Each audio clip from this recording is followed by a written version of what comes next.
ఏం సురేష్ మామ ఏం వదినా ఏం పని లేదా బయట తిరిగ్గా కూర్చోన్నారా? మీ కుక్క రాలేదు రంజిత్.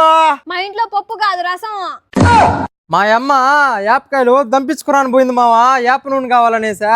తొక్కుడు పిల్ల ఇప్పుడే ఆడతావురా ఎండ్ల?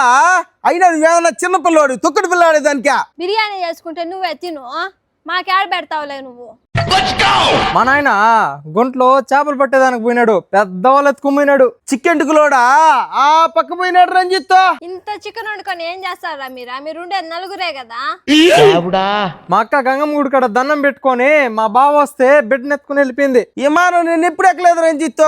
నువ్వన్న మేలు కుక్క పిల్లని ఎక్కించినానంటున్నావా? మంచోడురా నువ్వు. నీ దగ్గర ఎవరా కిడ్నీ తీసుకుంటా నిందా? ముందు తాగి తాగి చెడిపోయి ఉండదా?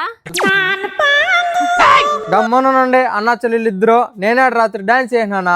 అవునరా రంజిత్, అల్లం బెరపా ఢిల్లీ పాకు తిని చాలా రోజులైందిరా. మిదిపై నుంచి ఎందుకురా దుక్కుతావు? ఎవరు చెప్తా కొట్టాను నిన్న? ఏంది మావా ఏంది వదినా, చేపల కూర చేస్తే మీకు పెట్టుకుంటా ఉంటానా? ఏ గొమ్మనరా సిగ్గులేనదవా. పిల్లని చూడాలి కానీ పిల్ల తల్లిని ఎవరన్నా చూస్తారా?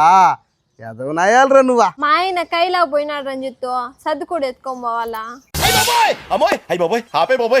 సరే సరే నేను ఆవులకి నీళ్లు పెట్టాలి, మళ్ళీ వస్తలే. అవునులేరా, ఊర్లో పెళ్లికి కుక్కలాడా వీడంట. ఎవరో పెళ్లికి పోయి ఈడు కూడి తినాలంట. వాళ్ళు పిల్లలను కొట్టేది గలీజ్ చదవా. రోడ్డు మీద మేకల పెంటికలు నీకెందుకురా? నాకు ఒక గన్నిస్తారా? కాల్చేసి అన్నమని జైలుకి వెళ్ళిపోతా. నాకు ఒక గన్నిస్తారా? ఒరే ఆవు ఇప్పుకునేసిందా? నీకెట్ట కనిపించింది మావా? యాడికి మేము పెరిగిస్తున్నాడా? ఇప్పుడే కదా కూడు తిన్నావు నువ్వా? ఏంద్రా నువ్వా ఎప్పుడు కూడు తినే పని. ఏంట్రా ఇది? పో మే నాలవరు నీతో ఇప్పుడు మాట్లాడిందా? సాయంకాలం పిక్చర్ల గురించి వెంటనే కానీ లైవ్ లో ఇదే చూడటం